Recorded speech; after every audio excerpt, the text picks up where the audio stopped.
এক বিশাল ও জীর্ণ গোল টেবিলকে কেন্দ্র করে আমরা চারজন বসে আছি। টেবিলের এক পাশে আমি আর ব্যোমকেশ, আর ঠিক উল্টো দিকে রহস্যময় হাসি মুখে আমাদের দিকে তাকিয়ে আছেন রহমত শেখ। ঘরের গুমুট পরিবেশে রহমত শেখের কণ্ঠস্বর যেন বিদ্রুপের মতো শোনাল। তিনি ব্যোমকেশের চোখের দিকে স্থির দৃষ্টিতে তাকিয়ে বললেন, বাংলাদেশের খুনের তদন্ত এখানে করতে এসে এখানেই চোর হয়ে গেলেন। অপরাধী ধরা আপনাদেরও কাজ, অথচ আজ আপনারাই কাঠগড়ায়। আসলেই ব্যাপারটা খুব অদ্ভুত। এই অপবাদ বা অভিযোগের বিষয়ে আপনার যদি কিছু বলার থাকে তবে স্বচ্ছন্দে বলতে পারেন। আইন নিজের গতিতে চলে মিস্টার বক্সি, সেখানে ভাবাবেগের কোনো জায়গা নেই। প্রমাণ আমাদের হাতে, আর পরিস্থিতি আপনাদের বিপক্ষে। এখন আপনি নিজেকে নির্দোষ দাবি করতেই পারেন, কিন্তু সেটা প্রমাণের দায়ভারও আপনার। পাশে বসা নিলয়ের মুখ রাগে থমথম করছে। মিশরে পা রাখার পর থেকেই আমাদের ভাগ্য আমাদের সহায় নেই। একের পর এক অনাকাঙ্ক্ষিত ঝামেলায় জড়িয়ে পড়ছি আমরা। তাই নিলয়ের এই ক্রোধ অমূলক নয়। তবে রহমত শেখের ধারালো কথা শুনে ব্যোমকেশ বিন্দুমাত্র বিচলিত হলো না। সে বরং বেশ হালকা চালে হাসতে হাসতে বলতে শুরু করলো, দেখুন রহমত সাহেব, আপনি হয়তো ভাবছেন আমরা কোনোভাবে সেই প্রাচীন ফলকগুলো চুরি করেছি, কিন্তু সত্যি বলতে সেই ব্যাগের ভেতরে ঠিক কি আছে বা সেগুলোর ঐতিহাসিক মূল্য কতটা সে সম্পর্কে আমাদের বিন্দুমাত্র ধারণা ছিল না। আজ সকালে যখন আমি হোটেলের বাইরে যাচ্ছিলাম তখন দেখলাম ম্যানেজার তড়িঘড়ি করে আমার দিকে এগিয়ে আসছেন। তিনি আমার হাতে একটা ব্যাগ ধরিয়ে দিয়ে বললেন জনৈক ব্যক্তি নাকি এটি আমাকে দেওয়ার জন্য তাকে অনুরোধ করেছেন। এটুকু বলেই তিনি দ্রুত নিজের কাজে চলে যান। আমি লোকটির চোখে মুখে একটি অদ্ভুত তারা দেখেছিলাম। সাধারণ সৌজন্যের খাতিরে ব্যাগটি নিয়েছিলাম, জানতাম না এর ভেতরে এত বড় একটা ফাঁদ পাতা আছে। পুরো বিষয়টা যে আমাদের ফাঁসানোর একটা সুনিপুণ নীল নকশা, সেটা এখন দিনের আলোর মতো পরিষ্কার। সম্ভবত সেই ডাকাত দলই এর পেছনে আছে, যারা এর আগে মরুভূমিতে আমাদের প্রাণ নেওয়ার চেষ্টা করেছিল। ব্যোমকেশের এই যুক্তি শুনে রহমত শেখ হো হো করে হেসে উঠলেন। সেই হাসিতে কোনো মমতা ছিল না, ছিল তীক্ষ্ণ বিদ্রুপ। হাসি থামিয়ে তিনি গলার স্বর কিছুটা গম্ভীর করে বললেন, মিস্টার বক্সি, আপনি হয়তো জানেন না মিশরের প্রত্নতাত্ত্বিক আইন কতটা কঠিন। আমরা আপনাদের গ্রেপ্তার করেছি 1000 বছর আগের অমূল্য জাতীয় সম্পদ চুরি করার অপরাধে। এই পিরামিড আর সভ্যতার জন্যই আজ মিশর বিশ্বজুড়ে বিখ্যাত। আর সেই ঐতিহ্যের অংশ পাওয়া গিয়েছে কিনা আপনাদেরই ঘরের ভেতর। এর অর্থ একটাই দাঁড়ায়, হয় আপনারা সরাসরি চুরির সাথে জড়িত, না হয় আন্তর্জাতিক কোনো পাচারকারী চক্রের সাথে আপনাদের যোগসূত্র আছে। মরুভূমির ডাকাতদের সাথে আপনার লড়াইয়ের গল্পটা শুনতে ভালো লাগছে ঠিকই, কিন্তু ওটা আপনার অপরাধ ঢাকার কোনো অজুহাত হিসাবে ধরা যাচ্ছে না। পুলিশ হিসাবে আমি গল্পের চেয়ে তথ্য প্রমাণকে বেশি গুরুত্ব দিই। হোটেল ম্যানেজার ব্যাগ নিয়ে গেছে এমন হাস্যকর অজুহাত যে আইনের দরবারে এই ধোপে টিকবে না, সেটা নিশ্চয়ই আপনার মতো বুদ্ধিমান মানুষের জানা আছে। ইন্টারোগেশন রুমের উত্তপ্ত আবহাওয়ায় ব্যোমকেশ এবার সোজা হয়ে বসল। তার চোখে মুখে এক অদ্ভুত দৃঢ়তা ফুটে উঠল। সে ধীর স্থিরভাবে রহমত শেখের চোখের দিকে তাকিয়ে চ্যালেঞ্জ ছুড়ে দেওয়ার মতো করে বলল, তর্ক করে লাভ নেই রহমত সাহেব। আমি যদি অকাঠ্য যুক্তি দিয়ে প্রমাণ করে দিতে পারি যে আমাদের অত্যন্ত সুকৌশলে ফাঁসানো হচ্ছে এবং ওই ফলকগুলোর সাথে আমাদের কোনো অবৈধ সম্পর্ক নেই, তখন আপনার অবস্থান কি হবে? আপনি কি তখন এই ভুল গ্রেপ্তারির দায় স্বীকার করে আসল অপরাধীদের খোঁজে মন দেবেন, নাকি নিজের জেদ বজায় রাখতে আমাদের আটকে রাখবেন? ব্যোমকেশের চোখে মুখে তখন এক অদ্ভুত স্থিরতা। রহমত শেখের বিদ্রূপের কোনো জবাব না দিয়ে সে কয়েক মুহূর্ত নীরব রইল। তারপর ঘরের গুমোট নিস্তব্ধতা ভেঙে পুনরায় বলতে শুরু করল। দেখুন রহমত সাহেব, আপনি তর্কের খাতিরে অনেক কথাই বললেন। এবার আমার যুক্তিগুলো মন দিয়ে শুনুন। প্রথম কথা হলো, আমাদের যে ফলকগুলো আমাদের ঘরে পেয়েছেন সেগুলো আদতে কোনো প্রাচীন প্রত্নসম্পদই নয়। ওগুলো নিখুঁতভাবে তৈরি করা নকল ফলক মাত্র। কেউ একজন আসল ফলকের আদতে অত্যন্ত নিপুণভাবে এগুলো তৈরি করে আমাদের ঘরে পৌঁছানোর ব্যবস্থা করেছে। একজন সাধারণ মানুষের চোখে ওগুলো প্রাচীন মনে হতে পারে, কিন্তু আসল অ্যান্টিক জিনিসের ওজন আর এই ফলকগুলোর ওজনে আকাশ পাতাল তফাৎ আছে। এগুলো হয়তো খুব দামি কোনো মেটেরিয়াল দিয়েও তৈরি নয়। আমার কথা সত্যতা যাচাই করতে আপনি এখনই কোনো বিশেষজ্ঞ দিয়ে সেগুলো পরীক্ষা করিয়ে নিতে পারেন। নকল জিনিস দিয়ে কাউকে চোর সাজানো যায় ঠিকই, কিন্তু অপরাধী মনে হয় না প্রমাণ করানো যায়। সে একটু থেমে রহমত শেখের মুখের অভিব্যক্তিতে আসা পরিবর্তনের ঢেউ লক্ষ্য করল। তারপর দ্বিতীয় পয়েন্টটি তুলে ধরল। এবার আসা যাক সেই ম্যানেজারের কথা। তাকে যদি আপনি কড়াভাবে জিজ্ঞাসাবাদ করেন তবেই জানতে পারবেন সে ব্যক্তি আসলে তাকে কে দিয়েছিল। যদিও আমি নিশ্চিত যে আপনাদের হোটেলের সিসিটিভি ফুটেজ থেকে বিশেষ কিছু উদ্ধার করা সম্ভব হবে না, কারণ যে এই ষড়যন্ত্রের জাল বুনেছে সে অত্যন্ত ধুরন্ধর। প্রযুক্তির ফাঁক ফোকর সে আমাদের চেয়েও ভালো জানে। সে এমন কোনো আনাড়ি ভুল করবে না যাতে তার চেহারাটা ক্যামেরায় ধরা পড়ে। ব্যোমকেশের প্রতিটি শব্দ যেন তীরের মতো লক্ষ্য ভেদে ব্যস্ত। সে তার তৃতীয় যুক্তিটিও তুলে ধরল। আর শেষ প্রমাণ হলো সেই ডাকাত দল যারা আমাদের ওপর অতর্কিতে হামলা চালিয়েছিল। তাদের গ্রেপ্তার করতে পারলেই পরিষ্কার হবে কেন তারা আমাদের পিছু নিয়েছিল এবং কেন আমাদের জ্যান্ত ধরতে চেয়েছিল। সাধারণ চোর হলে তারা আমাদের সর্বস্ব লুটে নিত, কিন্তু তারা চেয়েছিল আমাদের কাবু করে এই ষড়যন্ত্রের ঘুঁটি হিসেবে ব্যবহার করতে। তাদের বন্দুকের গুলিতে কোনো পেশাদারিত্বের অভাব ছিল না, অভাব ছিল শুধু আমাদের শেষ করার ইচ্ছে। আমরা কিভাবে তাদের হাত থেকে পালিয়ে এসেছি সেই বিবরণ শুনলেও আপনি বুঝতে পারতেন যে আমরা কোনো পাচারকারী নই, বরং তাদের শিকার। ব্যোমকেশ চেয়ারে একটু আরাম করে বসে রহমত শেখের চোখের দিকে সরাসরি তাকিয়ে উপসংহার টানল। আমি আপনার সামনে আমাদের নির্দোষ হওয়ার 3টে অকাঠ্য যুক্তি দিলাম। এর মধ্যে প্রথমটাই, অর্থাৎ ফলকগুলোর নকল হওয়ার প্রমাণই আমাদের খালাস করে দেওয়ার জন্য যথেষ্ট। কারণ আসল ফলক যেখানে কেউ চোখেও দেখেনি সেখানে আমাদের কাছে থাকা অস্তিত্ব অসম্ভব। বাজারে এমন সস্তা শোপিস অনায়াসেই পাওয়া যায়। বাকি দুটো সূত্র খুঁজে দেখার দায়িত্ব এখন আপনার প্রশাসনের। রহমত সাহেব, আপনি অপরাধী খুঁজছেন নাকি শুধু কাউকে ফাঁসিয়ে কেসটা ক্লোজ করতে চাইছেন সেটা এবার ঠিক করুন। অকারণে আমাদের আটকে রেখে শুধু শুধু আপনার এবং আমাদের মূল্যবান সময় নষ্ট করলেন আপনি।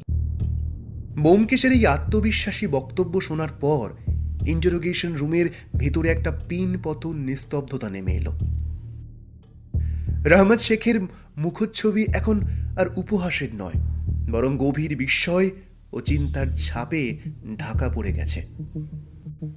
ব্যোমকেশের ধারালো যুক্তিগুলোর রেশ কাটাতে না কাটাতেই ইন্টারোগেশন রুমের ভারী দরজাটা শব্দ করে খুলে গেল। একজন পুলিশ অফিসার দ্রুত হেঁটে ঘরে প্রবেশ করে রহমত শেখের খুব কাছে গিয়ে নিচু স্বরে কিছু একটা বললেন। রহমত শেখের মুখচ্ছবি মুহূর্তের মধ্যে বদলে গেল।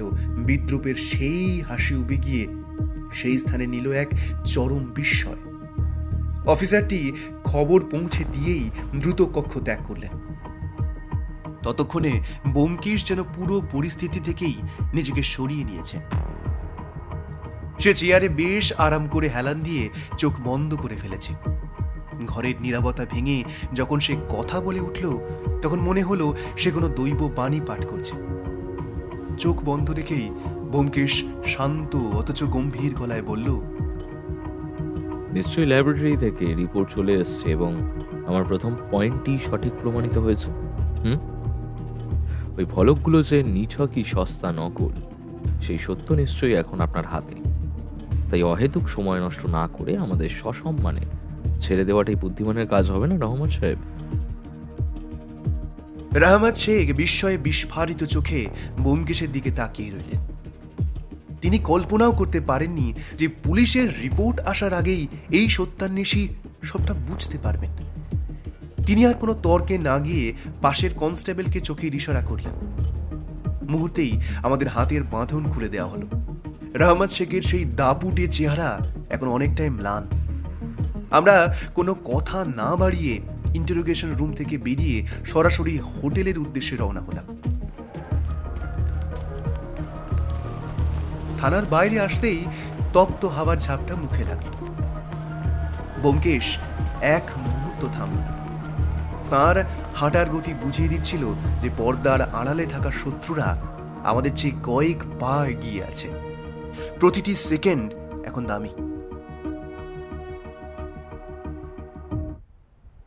হোটেলে পৌঁছানো মাত্রই লবিতে আমাদের জন্য অপেক্ষা করতে দেখা গেল সালমাকে। আমাদের দেখা মাত্রই সে প্রায় দৌড়ে কাছে এলো। তার চোখে মুখে ছিল গভীর দুশ্চিন্তা আর উৎকণ্ঠার ছাপ। সে হাঁপাতে হাঁপাতে ব্যোমকেশকে উদ্দেশ্য করে বলল, হোটেলে ফিরে যখন শুনলাম আপনাদেরকে পুলিশ থানায় নিয়ে গেছে, তখন আমার হাত পা একেবারে ঠান্ডা হয়ে আসছিল। আমি বুঝতে পেরেছিলাম ওই ফলকগুলো সাথে রাখা আইনত দণ্ডনীয়, আর সেই কারণেই হয়তো আপনারা বিপদে পড়েছেন। আপনাদের গ্রেফতার করার খবর শুনে আমি ভীষণ ভয় পেয়ে গিয়েছিলাম। এখন আপনাদের অক্ষত অবস্থায় দেখে সত্যিই আমার মনে শান্তি লাগছে। আমি তো ভাবছিলাম আমাদের পরিকল্পনা কি তবে শুরুতেই শেষ হয়ে গেল। মিশনের আইন কিন্তু খুব কড়া। একবার যদি আপনারা ফেঁসে যেতেন তবে এই কেস থেকে বের হওয়া কিন্তু একেবারে অসম্ভব হয়ে দাঁড়াতো। হোটেলের ভেতরেও কয়েকটা লোক আপনাদের গতিবিধির ওপর নজর রাখছিল বলেই আমার মনে হয়েছে। একটু দম নিয়ে সালমা তার গলার স্বর নামিয়ে আনলো এবং চারপাশের একবার সতর্ক দৃষ্টি বুলিয়ে নিল। তারপর সে একটি চিরকুট বের করে ব্যোমকেশের হাতে দিয়ে বলল, আপনারা যখন থানায় ছিলেন আমি বসে থাকিনি। সেই রহস্যময় ফলকের পাঠোদ্ধার করার চেষ্টা করেছি। আমি সফল হয়েছি ঠিকই, কিন্তু এর অর্থ উদ্ধার করা আমার সাধ্যের বাইরে। এটা যেন একটা প্রাচীন অভিশাপের সংকেত। এই শব্দগুলোর ভেতরে একটা গাণিতিক পরিমাপ আছে যা আমি কিছুতেই মেলাতে পারছি না। আপনারা থানায় থাকাকালীন আমি কয়েকটা রেফারেন্স বইও ঘেঁটে এই তর্জমাটুকু করতে পেরেছি। সালমা ধীর কণ্ঠে সেই সংকেতের অনুবাদ পড়ে শোনাল। মরুভূমির বুক চিরে উত্তর পশ্চিম দিকে যেখানে রক্তিম সূর্য দিগন্তে বিলীন হয়ে যাবে, সেখানে পাহারায় রত আছে এক নির্মম দানব। সেই দানবের ছায়া যেখানে স্থির হয়, সেখান থেকে ঠিক 3 পা দূরে দাঁড়িয়ে আছে আরও 3 দুর্ভেদ্য প্রহরী। তাদের মরণ ফাঁদ থেকে নিস্তার পেয়ে যে আমাকে খুঁজে পাবে তাকে বরণ করে নিতে হবে এক চরম অভিশপ্ত মৃত্যু। পড়া শেষ করে সালমা ব্যোমকেশের দিকে জিজ্ঞাসু দৃষ্টিতে তাকালো। ঘরের গুমোট নিস্তব্ধতা যেন আরও ঘনীভূত হলো। প্রাচীন মিশরের কোনো এক অভিশাপ যেন আমাদের হাতছানি দিয়ে ডাকছে। সালমা একটি ভাঁজ করা কাগজ ব্যোমকেশের দিকে বাড়িয়ে দিল। ব্যোমকেশ কাগজটি হাতে নিয়ে অত্যন্ত নিবিষ্ট মনে সেটির উপর চোখ বোলাতে লাগল। কাগজের উপর খোদাই করা সংকেতগুলো যে একটি সুনিপুণ ধাঁধা, তা বুঝতে ব্যোমকেশের মতো প্রখর বুদ্ধিসম্পন্ন মানুষের এক মুহূর্ত সময় লাগলো না। কিন্তু অদ্ভুত ব্যাপার হলো, ব্যোমকেশের মস্তিষ্কে এই মুহূর্তে সেই ধাঁধার চেয়েও বড় একটি রহস্য জট পাকিয়ে বসে আছে, আর তা হলো সেই নকল ফলক। ফলকগুলো যখন প্রথমবার ব্যোমকেশের হাতে এসেছিল, তখনই তার জহুরি চোখ চিনে নিয়েছিল যে এগুলো আসল নয়। কয়েক হাজার বছরের পুরনো প্রত্নতাত্ত্বিক নিদর্শনের গায়ে সময়ের যে একটা ধূসর ছাপ এবং আভিজাত্য থাকে, এই ফলকগুলোতে তার অভাব ছিল স্পষ্ট। বিশেষ করে ফলকের গায়ের চিত্রগুলো দেখলেই বোঝা যাচ্ছিল যে কোনো দক্ষ শিল্পী আধুনিক পদ্ধতিতে অত্যন্ত নিপুণভাবে অতি সম্প্রতি এগুলো খোদাই করেছে। ব্যোমকেশ তখন সত্যটা কারো কাছে প্রকাশ করেনি। সে দেখতে চেয়েছিল পর্দার আড়ালে থাকা অদৃশ্য শত্রুটি আসলে কি চাইছে। মনে মনে সে অঙ্কের হিসেব মেলাতে লাগলো। কেউ যদি গুপ্তধনের সন্ধান পাওয়ার জন্য ব্যোমকেশকে দাবার খুঁটি হিসেবে ব্যবহার করতে চায়, তবে সেটা হবে সবচেয়ে বোকামি যুক্তি। কারণ ফলকের গায়ের ধাঁধাটি এমন কিছু জটিল নয় যে 1000 বছর ধরে কেউ তার পাঠোদ্ধার করতে পারেনি। এতদিনে নিশ্চয়ই কেউ না কেউ সেই নির্মম দানব আর 3 প্রহরীর রহস্য ভেদ করে গুপ্তধনের ঠিকানায় পৌঁছে গেছে। আবার যদি ধরে নেওয়াই হয় যে কেউ স্রেফ ব্যোমকেশকে বিপদে ফেলার জন্যই এই নকল ফলকগুলো পাঠিয়েছিল, তবে তার উদ্দেশ্য কি? কেনই বা কেউ প্রাচীন অমূল্য সম্পদ চুরির মিথ্যা অপবাদে একজন বিখ্যাত সত্যান্বেষীকে ফাঁসাতে চাইবে? আবার যদি কেউ ইতিমধ্যে আসল গুপ্তধন খুঁজে পেয়ে থাকে, তবে সে এই নকল ফলকগুলো নিজের কাছে না রেখে কেনই বা অন্যদের কাছে পাঠাবে? সবকিছুই যেন এক গোলক ধাঁধার মতো ব্যোমকেশের চিন্তাগুলোকে গুছিয়ে দিচ্ছিল। হঠাৎ সে গভীর ভাবনার ঘোর কাটিয়ে আমার দিকে তাকালো। তার চোখে এক ইস্পাত কঠিন সংকল্প। সে ধীর অথচ দৃঢ় গলায় বলল, বুঝলে ভায়া, যে বা যারা আমাদের সাথে এই মরণ খেলা খেলুক না কেন, ওই রহস্যময় জায়গাটি যদি সত্যি থেকে থাকে তবে আমি তা খুঁজে বের করবই। নকল ফলক পাঠিয়ে যারা আমাদের পুলিশে ধরিয়ে দিতে চেয়েছিল, তারা আসলে আমাদের গতিপথটা বদলে দিতে চেয়েছিল। আসল ফলকটা যার কাছেই থাকুক, সে চায় আমরা এই নির্দিষ্ট জায়গার ধারে কাছে পৌঁছাই। এই মানচিত্রটা নকল হলেও ভৌগোলিক সংকেতটা বোধহয় মিথ্যে নয়। সেখানে না পৌঁছানো পর্যন্ত আমার কোনো শান্তি নেই। আমি ব্যোমকেশের কথায় সায় দিয়ে বললাম, আমারও ঠিক তাই মনে হয় ব্যোমকেশ। কেউ যদি আগে ভাগে সেই গুপ্তধনের সন্ধান পেয়ে যেত, তবে এই ফলক আর ধাঁধা আমাদের কাছে পৌঁছাতো না। এর অর্থ খুব পরিষ্কার, শত্রুপক্ষও এখনো গন্তব্যে পৌঁছাতে পারেনি। তারা সফল হওয়ার আগেই আমাদের সেই দুর্ভেদ্য জায়গায় পৌঁছাতে হবে। সম্ভবত তবেই বাংলাদেশের সেই 4 জন ব্যক্তি এবং ছাত্র খুনের রহস্য সমাধান হবে। এই রক্তক্ষয়ী গুপ্তধনের লালসাতেই যে অতগুলো প্রাণ গেছে, তা নিয়ে কোনো সন্দেহ নেই। পুলিশের নজরদারিতে আমরা আছি জেনেও যারা এই রিস্ক নিল, তাদের উদ্দেশ্য স্রেফ টাকা নয়, অন্য কিছু। খুনগুলো হয়েছে অত্যন্ত পেশাদারভাবে, তাই আমাদের হাতে সময় খুবই কম। ব্যোমকেশ হঠাৎ জানলার বাইরে দিগন্ত বিস্তৃত মরুভূমির দিকে তাকিয়ে একটু সংশয়ের সুরে প্রশ্ন করল, আচ্ছা, এমন কি হতে পারে যে কেউ আমাদের ব্যবহার করে সেই গুপ্তধনের প্রবেশ পথ পর্যন্ত পৌঁছতে চাইছে? আমরা হয়তো কেবল তাদের পথ দেখিয়ে নিয়ে যাচ্ছি একটা মরণ ফাঁদের দিকে। রুমে এক থমথমে নিরাপত্তা বিরাজ করছে। প্রাচীন মিশরের অভিশাপ আর আধুনিক ষড়যন্ত্র যেন মিলেমিশে একাকার হয়ে গেছে। আমি ব্যোমকেশকে উদ্দেশ্য করে বললাম, দেখো ব্যোমকেশ, এখন এছাড়া আমাদের সামনে আর কোনো গন্তব্য নেই। সেখানে কোটি কোটি টাকার প্রাচীন সম্পদ লুকানো আছে। যে করেই হোক আমাদের সেই রহস্যের শেষ পর্যন্ত যেতেই হবে। যদি ধাঁধাটি মিথ্যে হতো, তবে মরুভূমিতে আমাদের উপর হামলা করার জন্য কোনো প্রয়োজন পড়তো না। ওই হামলাটাই প্রমাণ করে যে মরুভূমির কোনো এক প্রান্তে এমন কিছু আছে যা শত্রুপক্ষ নিজের দখলে রাখতে চায়।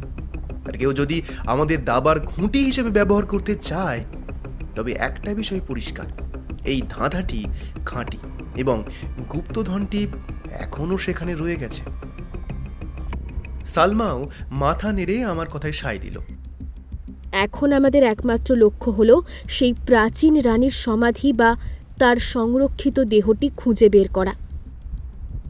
ব্যোমকেশ কিছুক্ষণ জানলার দিকে তাকিয়ে থেকে একটা দীর্ঘশ্বাস ফেলল।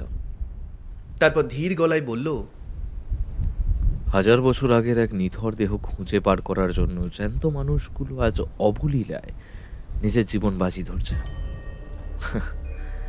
টাকার শক্তি আসলেই অদ্ভুত। এই সম্পদ দিয়ে হয়তো সারা জীবন রাজকীয় বিলাসিতা কেনাটা সম্ভব, কিন্তু যারা এই লোভে পড়ে প্রাণ হারালো তাদের কি ফিরিয়ে আনা যাবে? মৃত্যুর পরম সত্যের কাছে টাকার ক্ষমতা বড় নগণ্য। তবু আমাদের এগোতে হবে।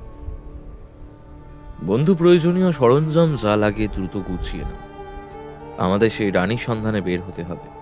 আর শোনো, তোমার রিভলভারটা লোড করে রেখো। মরুভূমিতে বালির চেয়েও বিপজ্জনক হলো যারা আড়ালে লুকিয়ে আছে। সালমা, আমাদের যাত্রাপথ যাতে অন্য কেউ ট্র্যাক না করতে পারে সেই ব্যবস্থা করো।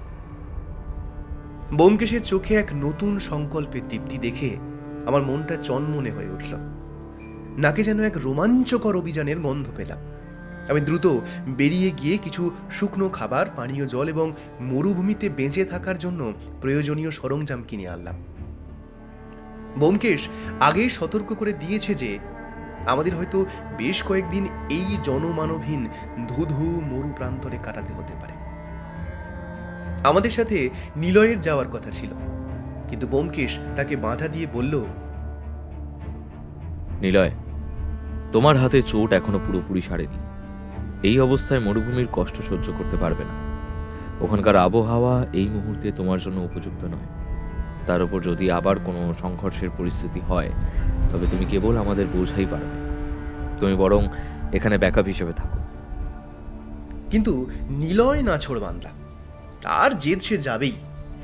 শেষমেশ তার প্রবল জেদের কাছে ব্যোমকেশকে হার মানতে হলো।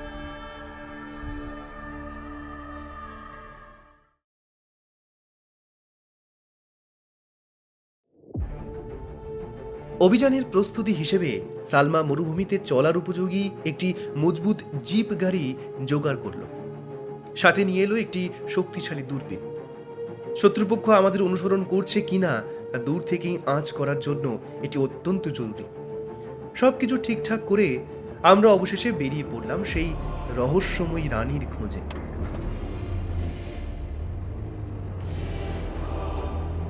দিগন্ত বিস্তৃত এই বিশাল মরুভূমির উত্তপ্ত বালুরাশির মাঝে রানীর সমাধি খুঁজে বের করা যেন খড়ের গাদায় সূঁচ খোঁজার মতো বিষয়। এই অভিযানে সফল হওয়া আর ব্যর্থ হওয়ার সম্ভাবনা সমান। তবুও মনে মনে এক অদম্য ভরসা আছে ব্যোমকেশের উপর। তার প্রখর বুদ্ধি আর ওই রহস্যময় সংকেতের পাঠোদ্ধারী আমাদের পথ দেখাবে এক প্রাচীন সত্যের দিকে। টানা 2 দিন ধরে তপ্ত বালুরাশির বুক চিরে আমরা রানীর লাশের সন্ধানে মরুভূমি চড়ে বেড়ালাম, কিন্তু আশাব্যঞ্জক কিছুই চোখে পড়ল না। মরুভূমির রুক্ষতা আর মরীচিকা যেন আমাদের প্রতি পদক্ষেপে বিদ্রূপ করছিল।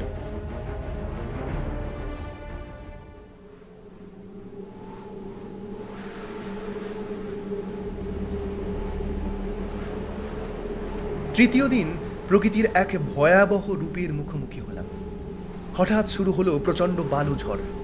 মরুভূমির সেই উত্তাল ঝড়ে পড়া মানেই সাক্ষাৎ মৃত্যু আর বালির তলায় চিরতরে নিশ্চিহ্ন হয়ে যাওয়া। সালমা মরিয়া হয়ে নিরাপদ আশ্রয়ের সন্ধান করতে লাগলো।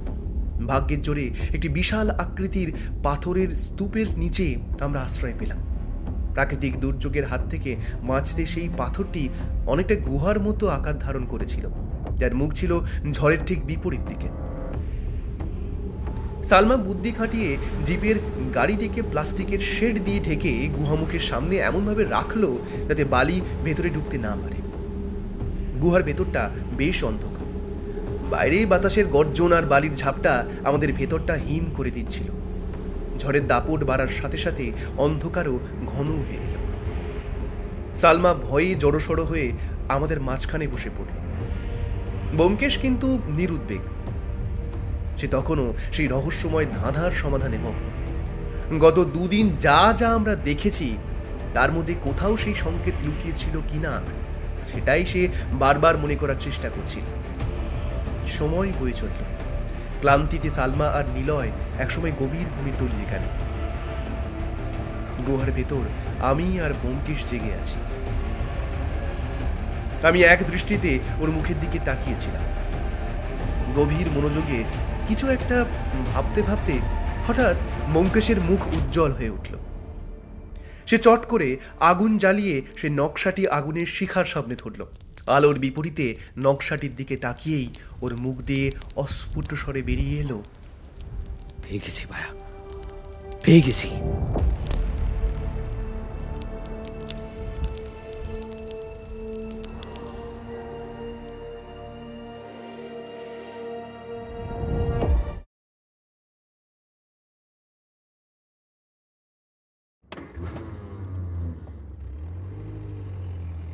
পরদিন ভোরে ঝড়ের তাণ্ডব থামলে আমরা গুহা থেকে বের হলাম। গাড়ির ওপর আর চারপাশে বালির বিশাল স্তূপ জমে গিয়েছিল। সেগুলো পরিষ্কার করতে গিয়ে আমাদের নাজেহাল অবস্থা। অনেক চেষ্টার পর গাড়িটি চলার জন্য প্রস্তুত করে কিছু খাবার খেয়ে আমরা আবার বেরিয়ে পড়লাম। ব্যোমকেশ এবার সালমাকে এক অদ্ভুত নির্দেশ দিল। সে বলল, আর সামনে না গিয়ে এগিয়ে আমরা যে পথ দিয়ে এসেছি ঠিক সেদিকেই ফিরে যেতে। ফেরার পথে একটি বিশাল পাহাড়ের পাশ দিয়ে আমরা এসেছিলাম, যা কেবল পাথরের দেওয়াল ভেবে আমরা কেউই গুরুত্ব দিইনি। কিন্তু ব্যোমকেশের নির্দেশে গাড়িটি এখন সেই পাহাড়ের দিকেই এগোতে লাগলো। পাহাড়টির কাছাকাছি আসতেই হঠাৎ ব্যোমকেশ হাত তুলে ইশারা করল। এক তীক্ষ্ণ স্বরে সে বলল, সালমা, গাড়ি থামাও। ব্রেক কষার শব্দে গাড়িটি পাহাড়ের পাদদেশে থমকে দাঁড়াল। ব্যোমকেশের দৃষ্টি তখন পাহাড়ের এক বিশেষ অংশের দিকে নিবদ্ধ। গাড়ি থামতেই ব্যোমকেশ অত্যন্ত তৎপরতার সাথে দূরবীন নিয়ে নিচে নেমে পড়ল। প্রখর রোদ আর উত্তপ্ত বালুর তোয়াক্কা না করে সে দূরবীনটা চোখে লাগিয়ে পাহাড়ের চারপাশ আর দিগন্ত রেখা খুঁটিয়ে খুঁটিয়ে দেখতে লাগলো। কিছুক্ষণ নিবিড় পর্যবেক্ষণের পর সে দূরবীনটি সালমার হাতে বাড়িয়ে দিল। ব্যোমকেশ সালমাকে জিজ্ঞেস করল, বিশেষ কিছু দেখতে পাচ্ছ কি? একবার ধাঁধাটা মনে করার চেষ্টা করো তো। সালমার ধাঁধাটি মুখস্থ হয়ে গিয়েছিল। সে ধীর অথচ স্পষ্ট স্বরে আবৃত্তি করল, মরুভূমি থেকে উত্তর পশ্চিম দিকে যেখানে সূর্য ডুবে যাবে সেখানে পাহারায় রয়েছে নির্মম দানব। তার থেকে 3 পা দূরে রয়েছে আরও 3 প্রহরী। তাদের হাত থেকে মুক্তি পেয়ে যে আমাকে খুঁজে পাবে সে অভিশপ্ত হয়ে মারা যাবে। ব্যোমকেশ এক চিলতে রহস্যময় হাসি হেসে আমাদের দিকে তাকালো। তার চোখে মুখে এক অভাবনীয় জয়ের তৃপ্তি। সে বলতে শুরু করলো, ধাঁধার সমাধানটি আসলে যতটা জটিল মনে হয়েছিল ততটা নয়।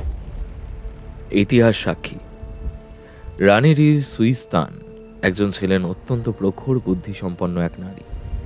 নিজের সমাধি এবং সম্পদ রক্ষা করার জন্য তিনি যে কৌশলী জাল বুনেছেন, এই ধাঁধাটি তার প্রমাণ। তিনি জানতেন সময়ের সাথে ম্যাপ হারিয়ে যাবে, কিন্তু সূর্যের পথ বদলাবে না। তাই তিনি সূর্যকেই মানচিত্র বানিয়েছেন। এই পাহাড়ের ধ্বংসাবশক ইতিহাসই হলো রানীর সেই নির্মম দানব। সে পাহাড়ের দিকে আঙুল নির্দেশ করে বুঝিয়ে দিল, দাদার প্রথম অংশে বলা হয়েছে উত্তর পশ্চিমের কথা, যেখানে সূর্য অস্ত যায়। খেয়াল করে দেখো, আমরা এখন ঠিক সেই অবস্থানেই দাঁড়িয়ে আছি। সূর্য ডুবতে এখনো কয়েক ঘন্টা বাকি, তাই ছায়ার খেলাটা এখনই বোঝা যাবে না। তবে ধাঁধার নির্মম দানব আসলে কোনো পৌরাণিক প্রাণী নয়, বরং এই বিশাল পাথর আর পাহাড়। প্রাচীন মিশর পাহাড়ে বসে বহু শ্রমিকের মৃত্যু হতো, যা ছিল নির্মম ট্র্যাজেডি। রানী সম্ভবত এই পাহাড়ের ধ্বংসাবশক রূপটাকেই নির্মম দানব হিসেবে রূপক অর্থে ব্যবহার করেছেন। ব্যোমকেশ একটু থেমে চারপাশটা দেখে নিয়ে আবার বলল, ধাঁধার পরের অংশটি অর্থাৎ 3 প্রহরীর বিষয়টি হলো মানুষকে বিভ্রান্ত করার একটি চাল। তবে এর একটি গূঢ় অর্থ আছে, যা সূর্য ডোবার পর পাহাড়ের ছায়া দীর্ঘ হলেই স্পষ্ট হবে। আমি প্রথমে ভেবেছিলাম সমাধিটি হয়তো মাটির ভিতরে কোনো গোপন কক্ষে বা পিরামিডে লুকানো, কিন্তু এখন আমি নিশ্চিত এই পাহাড়ের গাত্রেই কোথাও সেই গুপ্তধন এবং রানীর সমাধি অতি সন্তর্পণে লুকিয়ে রাখা রয়েছে। ছায়া যেখানে এসে শেষ হবে সেটাই হলো আমাদের প্রবেশপথ। মাটির নিচে নয়, রহস্য রয়েছে এই পাথুরে দেওয়ালের একদম মাঝখানে। আমরা 3 জন, আমি, সালমা আর নিলয়, এতক্ষণ মন্ত্রমুগ্ধের মতো ব্যোমকেশের বিশ্লেষণ শুনছিলাম। তার প্রতিটি যুক্তি যেন অকাট্য প্রমাণের মতো কানে বাজছিল। নিস্তব্ধতা ভেঙে নিলয় প্রথম কথা বলে উঠল। সে উত্তেজিত কণ্ঠে বলল, সূর্য ডোবা পর্যন্ত অপেক্ষা করে সময় নষ্ট করার কি দরকার? তার চেয়ে বরং পাহাড়ের আশেপাশে আমরা একটু তল্লাশি চালিয়ে দেখি না? হয়তো কোনো গোপন সুড়ঙ্গ বা সংকেত আমাদের হাতে লেগে যেতেও পারে। এতে আমাদের কাজটা অনেক সহজ হয়ে যাবে। আমার কাছে একটা কোদাল আছে, পাথরগুলোর মাঝখানের বালি সরিয়ে দেখলে নিশ্চয়ই কোনো ফাটল নজরে আসবে। ব্যোমকেশ নিলয়ের কথার জবাবে কিছু না বলে কেবল রহস্যময় হাসি হাসল। সে জানত রানীর বুদ্ধির কাছে পৌঁছাতে হলে প্রকৃতির নিজস্ব সময়ের জন্য অপেক্ষা করা ছাড়া আর কোনো পথ নেই। নিলয়ের অতি উৎসাহ লক্ষ্য করে সালমা বেশ গম্ভীর গলায় বলে উঠল, নিলয় সাহেব, আপনার বুদ্ধি নিশ্চয়ই রানীর রিসউইস্তানের চেয়ে বেশি নয়। তিনি যে সমাধিটি এভাবে আগলে রেখেছেন, তার মানে এটি খুঁজে পাওয়া কিন্তু মোটেও সহজ কাজ হবে না। সেখানে কোথায় কোন মরণ ফাঁদ লুকিয়ে আছে তা না জেনে এগিয়ে যাওয়া কিন্তু চরম বোকামি হবে। সঠিক জায়গাটি চিহ্নিত না করে এক পা বাড়ানো মানেই নিজেদের মৃত্যুকে আমন্ত্রণ জানানো। মনে আছে তো ধাঁধার শেষে কি লেখা ছিল? যারা পথ খুঁজে পাবে তারা অভিশপ্ত হয়ে মারা যাবে। এর অর্থ ওখানে আধুনিক কোনো মারণাস্ত্র না থাকলেও প্রাচীন কোনো দুর্ভেদ্য ফাঁদ কিন্তু নিশ্চিতভাবেই আছে। আমাদের প্রতিটা পদক্ষেপ হতে হবে অত্যন্ত সতর্ক। আপনি ভুল করে কোনো পাথর সরালে হয়তো ওপর থেকে বিশাল ধস নামবে। এই প্রখর রোদে মস্তিষ্ক ঠান্ডা রাখুন। সালমার যুক্তিপূর্ণ কথা শুনে ব্যোমকেশও বেশ অবাক হল। সে সালমার দিকে এক পলক তাকিয়ে সামান্য মাথা নাড়াল, অর্থাৎ সে সালমার আশঙ্কার সাথে একমত। এমনকি ব্যোমকেশ নিজেও ব্যাপারটি এতটা গুরুত্ব দিয়ে ভাবেনি। নিলয়ও আর কথা বাড়ালো না। সে চুপচাপ গাড়িতে গিয়ে বসল। পুরোটা দিন আমরা গাড়িতেই অলসভাবে কাটিয়ে দিলাম। মরুভূমির তপ্ত হাওয়া আর বালির রাজত্বে সময়ের চাকা যেন থমকেছিল। অবশেষে বিকেল গড়িয়ে যখন সূর্য পশ্চিম দিগন্তে হেলে পড়তে শুরু করলো, সালমা জিপের ইঞ্জিন স্টার্ট দিল। ব্যোমকেশের নির্দেশ অনুযায়ী সে ধীরে ধীরে গাড়িটি পাহাড়ের পেছনের অংশের দিকে নিয়ে গেল। সূর্য তখন দিগন্ত রেখায় রক্তিম আভা ছড়িয়ে ডুবুডুবু। বিশাল পাহাড়ের দীর্ঘ ছায়া নিচে একটি বিস্তীর্ণ উপত্যকার উপর আছড়ে পড়ছে। ব্যোমকেশের মুখে তখন এক তৃপ্তির হাসি। সে জানলার বাইরে নির্দেশ করে আমাকে উত্তেজিত স্বরে বলল, সামনের দিকে তাকিয়ে দেখো, সূর্যের আলো মাত্র আর কয়েক মিনিট অবশিষ্ট আছে। এই ছায়ার খেলাও শেষ হয়ে যাবে একটু পরেই।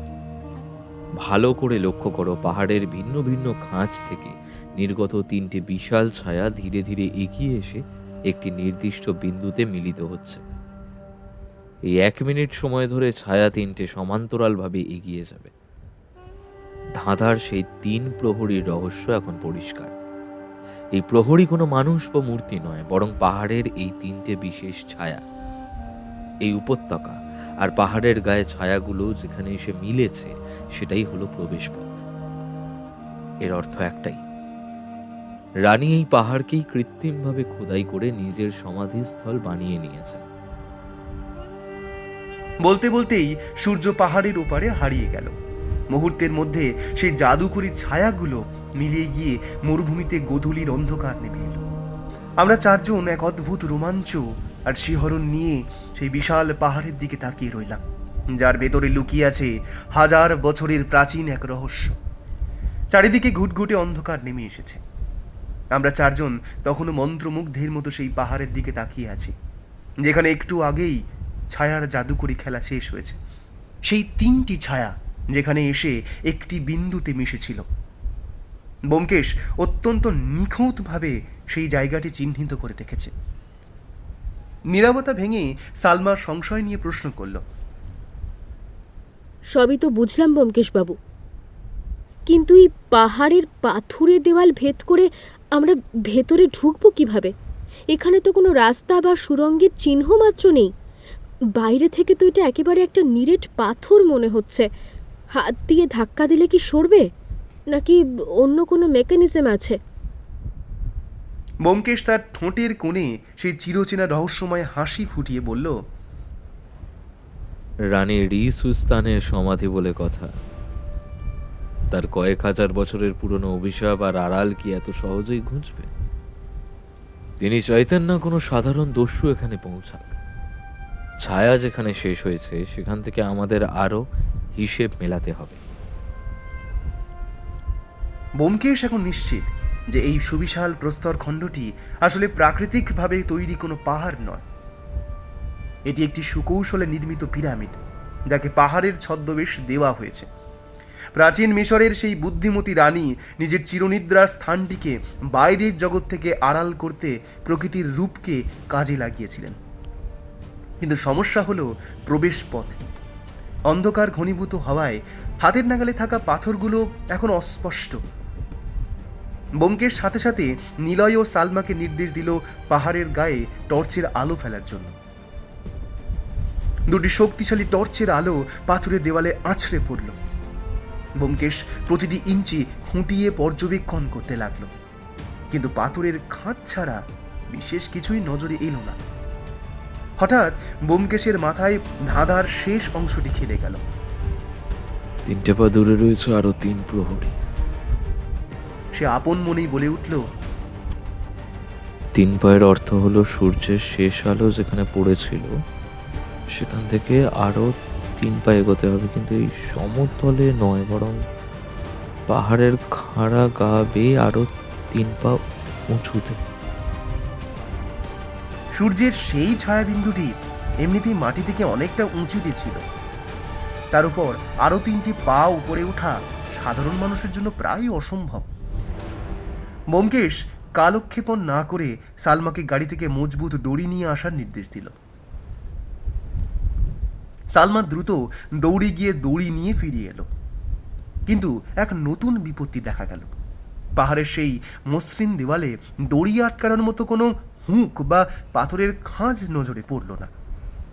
আমাদের মধ্যে কেউ পেশাদার পর্বত আরোহী নয় যে অনায়াসে ওই খাড়া পাহাড় বেয়ে উপরে উঠে যাবে। পাহাড়ের চূড়ায় দড়ি বাঁধার মতো কিছু আছে কিনা তাও এই অন্ধকারে বোঝার উপায় নেই।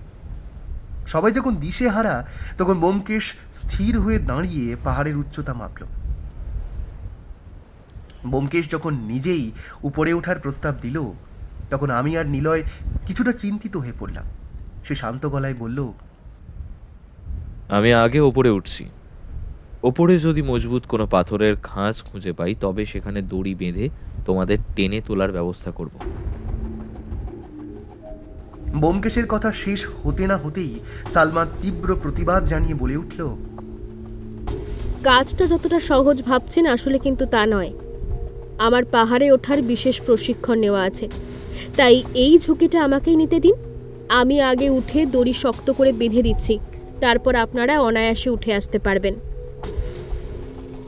সালমার গলায় এমন এক দৃঢ়তা ছিল যে ব্যোমকেশ আর দ্বিমত পোষণ করল না। মেয়েটির যে এই দুঃসাহসিক দক্ষতা আছে তা আমাদের কারোরই জানা ছিল না। কোমরে দড়ি বেঁধে সে অত্যন্ত ক্ষিপ্রতার সাথে খাড়া পাহাড়ে গায়ে হাত রাখল। টর্চের আলোয় দেখা গেল সালমা প্রায় অলৌকিক দক্ষতায় পাথরের খাঁজে পা দিয়ে তরতর করে উপরে উঠে যাচ্ছে। অন্ধকার আর খাড়ার ঢাল কোনো কিছুই যেন তাকে দমাতে পারছিল না। সালমা যখন মাটি থেকে বেশ অনেকটা উপরে উঠে গেছে, ঠিক সেই মুহূর্তে নিচ থেকে ব্যোমকেশ তীক্ষ্ণ স্বরে নির্দেশ দিল, সালমা, ঠিক ওই জায়গায় থামো, আর 1 পাও উপরে উঠবে না। ব্যোমকেশের কথা শোনা মাত্র সালমা পাথরের দেওয়ালের সাথে নিজেকে সেঁটে ধরে স্থির হয়ে গেল। অত্যন্ত বিপজ্জনক এক অবস্থানে ঝুলে থাকা সালমা উপর থেকে চিৎকার করে বলল, ব্যোমকেশ বাবু, এখানে দড়ি বাঁধার মতো কোনো অবলম্বন বা পাথরের খাঁজ তো আমি দেখতে পাচ্ছি না। আর যদি এখানেই সেই গোপন প্রবেশদ্বার থেকে থাকে তবে তা চেনার উপায় কি? আমি এখন কি করব? ব্যোমকেশ কোনো উত্তর না দিয়ে গভীর চিন্তায় মগ্ন হল।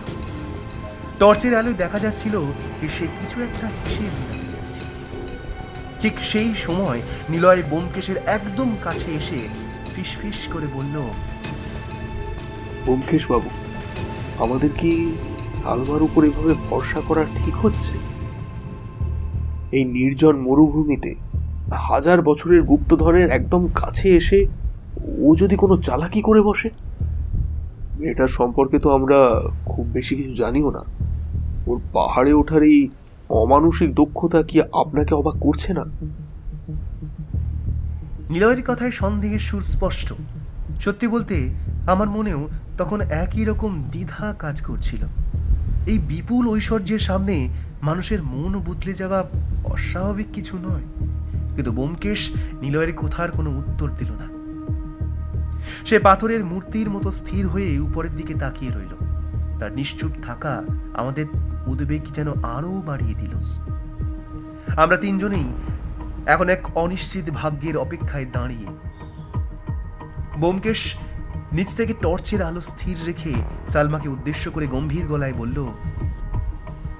তুমি যেখানে আছো সেখান থেকে আর ঠিক 3 পা দূরেই তোমার গন্তব্য। যদি আমার হিসেব ঠিক থাকে তবে আশেপাশে কোথাও একটা অস্বাভাবিক রকমের মসৃণ পাথরের অস্তিত্ব পাওয়ার কথা। ভালো করে হাত দিয়ে অনুভব করার চেষ্টা করো তো সালমা। আবেগকে সরিয়ে রেখে শুধু নিজের হাতে স্পর্শের ওপর ভরসা করো। প্রকৃতির পাথর আর মানুষের ছাঁচে ঢালাই পাথরের পার্থক্য তোমার আঙুল ঠিক ধরে ফেলবে। ব্যোমকেশের কথা শোনা মাত্র সালমা দেয়াল আঁকড়ে ধরে হাতড়াতে শুরু করল। পাহাড়ের গায়ে শত শত বছরের খরা আর ঝড়ে পাথরগুলো এবড়ো খেবড়ো ও ধারালো হয়ে আছে। কিন্তু হঠাৎ করেই সালমার হাতের নিচে শীতল ও অতি মসৃণ কিছু স্পর্শ লাগলো। পাথরের খাঁজে লুকানো একটি নিখুঁত গোল পাথর, যাতে কোনো অমসৃণতা নেই। সালমা উত্তেজনায় চিৎকার করে উঠল, ব্যোমকেশ বাবু, পেয়েছি! ঠিক যেমনটা বলেছিলেন তেমনই একটা গোল পাথর এখানে আছে। কিন্তু এটা তো কোনো লিভারের মতো নড়ছে না, একদম পাথরের দেওয়ালের সাথে সেঁটে আছে। আমার মনে হচ্ছে এটা খোলার অন্য কোনো উপায় আছে যা আমরা মিস করছি। ব্যোমকেশের ঠোঁটের কোণে জয়ের হাসি ফুটল। সে নিচ থেকে নির্দেশ দিল, ওটাই চাবিকাঠি সালমা, ওটাতে জোরে চাপ দাও। সালমা তার শরীরের সমস্ত শক্তি দিয়ে পাথরটিকে ভেতর দিকে ঠেলল, কিন্তু পাথরটি 1 ইঞ্চিও নড়ল না। ব্যোমকেশ কিছুটা অবাক হলো। সাধারণত প্রাচীন পিরামিড বা গুপ্তকক্ষের প্রবেশদ্বারে এ জাতীয় পাথর সুইচ হিসেবে কাজ করে। তবে কি হিসেবে কোথাও ভুল হলো? পরক্ষণেই ব্যোমকেশের ক্ষুরোধার মস্তিষ্কে নতুন বুদ্ধি খেলে গেল। সে পুনরায় চিৎকার করে বলল, সালমা, আমি ভুল করছিলাম। রানী সুইস্তান চেয়েছিলেন শত্রুরা যেন চাপ দিয়ে পাথরটাকে আরো ভেতরে আটকে দেয়। ওটা আসলে টানার জন্য তৈরি। পাথরটাকে চাপ দিও না, ওটাকে বাইরের দিকে টেনে বের করার চেষ্টা করো। সালমা গভীর একটা দীর্ঘশ্বাস নিয়ে পাথরটিকে খামচে ধরল এবং আপ্রাণ শক্তিতে বাইরের দিকে টানতে লাগলো।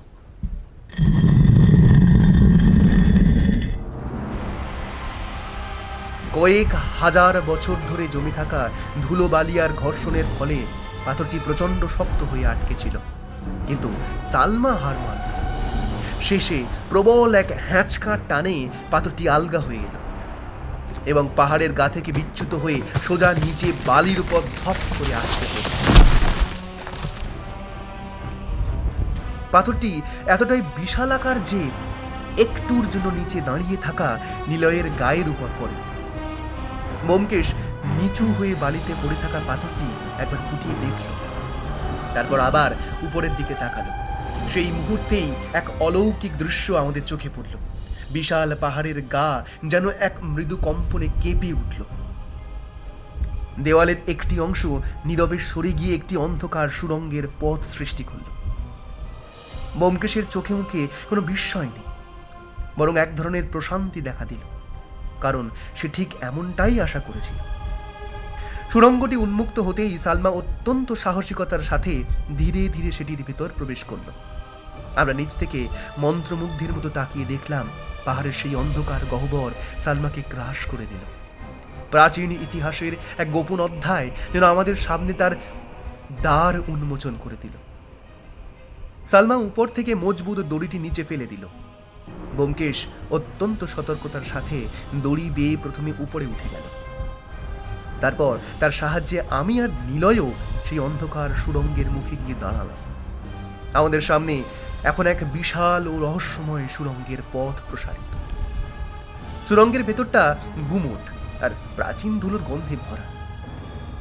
ব্যোমকেশ তার টর্চের আলো সুড়ঙ্গের গভীরে ফেলে আমাদের অত্যন্ত সাবধানে পা ফেলার নির্দেশ দিল।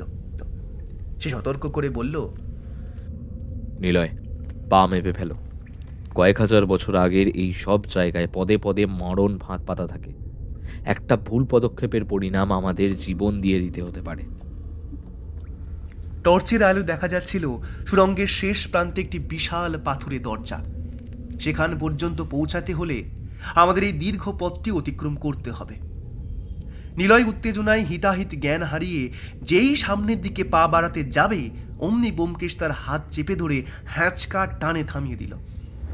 নিলয় চমকে উঠে কিছু জিজ্ঞেস করতে যাচ্ছিল, কিন্তু তার আগেই ব্যোমকেশ পায়ের কাছে পড়ে থাকা একটি ভারী পাথর কুড়িয়ে নিয়ে সামনের রাস্তায় ছুঁড়ে মারল। পাথরটি মাটিতে পড়ার সাথে সাথেই বিকট এক যান্ত্রিক শব্দে মাটির নিচ থেকে ধেয়ে এলো একটি তীক্ষ্ণ ও বিশাল বর্ষার ফলা। পাথরের জায়গায় যদি কোনো মানুষ পা রাখত, তবে সেই ফলা তার বুক এফোড় ওফোড় করে দিত। দৃশ্যটি দেখে আমার শির দাঁড়া দিয়ে হিমস্রোত বয়ে গেল। ভয়ে হাত পা ঠান্ডা হয়ে এলো আমার। দেখলে তো নিলয়, তোমার এক মুহূর্তের উত্তেজনা তোমাকে ওই বর্ষার ফলায় গেঁথে ফেলত। প্রাচীন মিশরের কারিগররা জানতো কিভাবে অভিকর্ষ আর ওজনকে ঘাতক হিসাবে ব্যবহার করতে হয়। এখানে বীরত্ব নয়, বুদ্ধির প্রয়োজন। ব্যোমকেশ সেখানে কিছুক্ষণ হাঁটু গেড়ে বসে গভীর ভাবনায় মগ্ন হলো।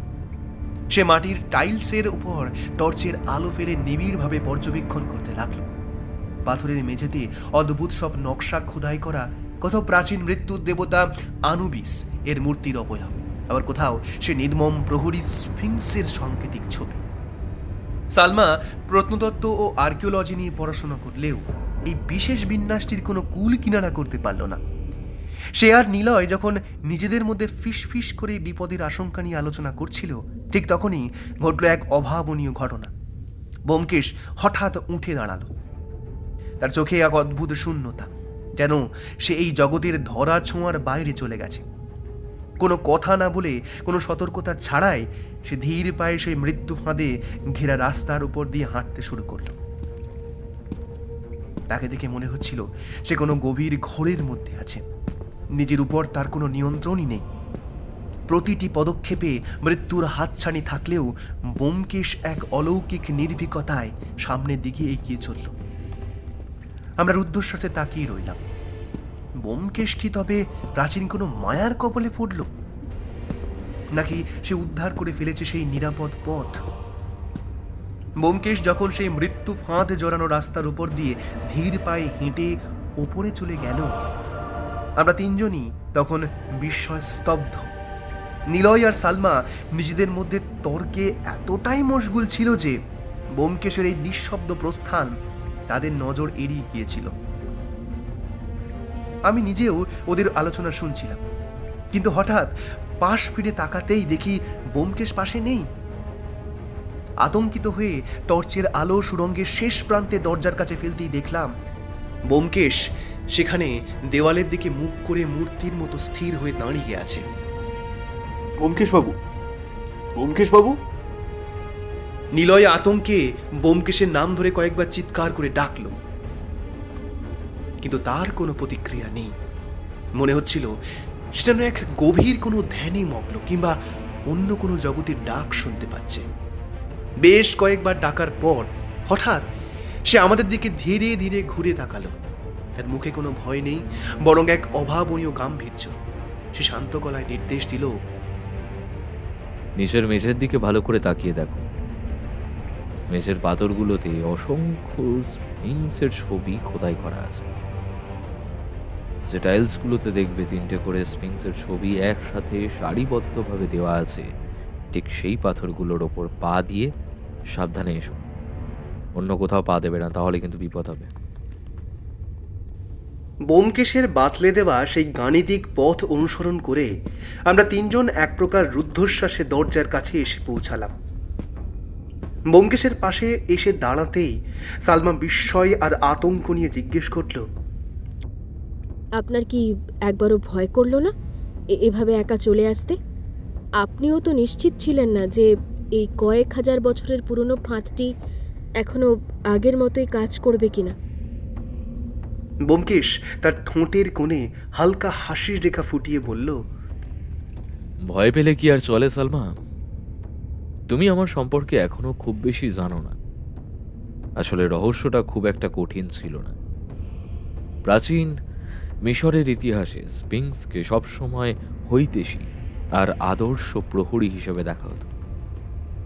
রানী রি সুইস্তান তার ধাঁধায় যে 3 প্রহরীর কথা লিখেছিলেন তা কেবল ছায়ায় খেলা বোঝাতে ব্যবহার করা হয়েছে।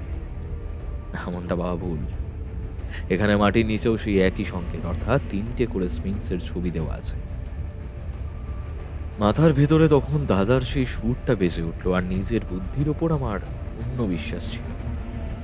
রানী চেয়েছিলেন যারা কেবল চোখের উপর ভরসা করে তারা ফাঁদে পড়ুক, আর যারা মগজ ব্যবহার করে তারা ভেতরে আসুক। আমি শুধু তার চিন্তাধারাকে ধরার চেষ্টা করেছি। ব্যোমকেশের আত্মবিশ্বাসী ব্যাখ্যা আমাদের মনের সাহস জোগালেও সুড়ঙ্গের ওই ভয়ঙ্কর বর্ষার ফলার দৃশ্যটি আমাদের চোখের সামনে ভাসছিল।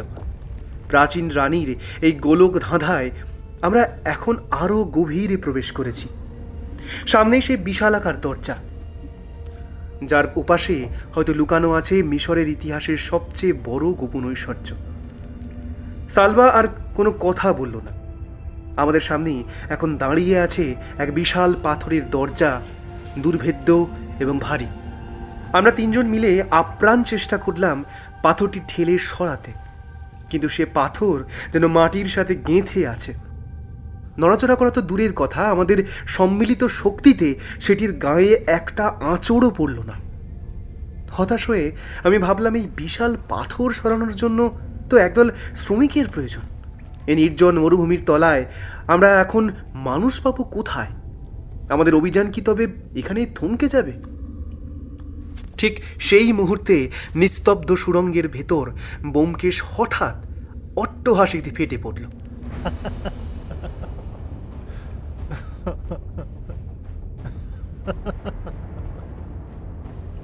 বদ্ধ জায়গায় সেই হাসির শব্দ প্রতিধ্বনি হয়ে ফিরে আসতে লাগলো, যা এক গা ছমছমে পরিবেশের সৃষ্টি করল। আমরা অবাক হয়ে ওর হাসির কারণ খোঁজার চেষ্টা করলাম, কিন্তু ব্যোমকেশের অদ্ভুত আচরণের মাথামুন্ডু কিছুই বুঝতে পারলাম না। ব্যোমকেশ হাসতে হাসতেই একপাশে সরে দাঁড়ালো। তারপর দেওয়ালের পাথুরে গায়ে অত্যন্ত নিপুণভাবে কিছু একটা খুঁজতে শুরু করল। হঠাৎ সে তার ডান হাতের মুঠো শক্ত করে পাথরের একটি বিশেষ অংশে সজোরে এক ঘুষি মারল। আশ্চর্যের বিষয় হলো, সেই আঘাতে পাথরের উপরে পাতলা আস্তরণটি বালির মতো খসে পড়ল এবং ভেতরে একটি অন্ধকার গর্ত প্রকাশ পেল। আমরা কৌতূহলী হয়ে গর্তের কাছে ছুটে গেলাম। টর্চের আলো ফেলে দেখলাম গর্তের ভেতরে প্রাচীন ধাতব একটি ছোট হাতল বা লিভার বসানো আছে। ব্যোমকেশ অত্যন্ত ধীর স্থিরভাবে গর্তে হাত ঢুকিয়ে সেই হাতলটি ধরে নিজের দিকে জোরে টান দিল। সাথে সাথে সুড়ঙ্গের ভেতর এক বিকট যান্ত্রিক ঘর শব্দ হতে শুরু করল। কয়েক হাজার বছর ধরে বন্ধ থাকা সেই বিশাল পাথরের দরজাটি ধীরে ধীরে স্বয়ংক্রিয়ভাবে খুলে যেতে লাগলো। প্রাচীন মিশরের সেই প্রকৌশল বিদ্যা যে কতটা উন্নত ছিল তা দেখে আমরা বিস্ময়ে বিমূঢ় হয়ে গেলাম।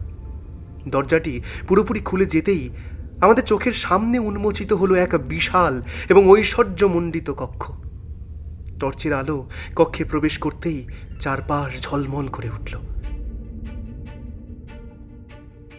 আমরা আবিষ্কার করলাম ঘরের মেঝেতে আর দেওয়ালের পাশে ছড়িয়ে ছিটিয়ে আছে অগণিত প্রাচীন সামগ্রী, সোনার অলংকার, মূল্যবান পাথরের পাত্র আর হাজার বছরের পুরনো আসবাব।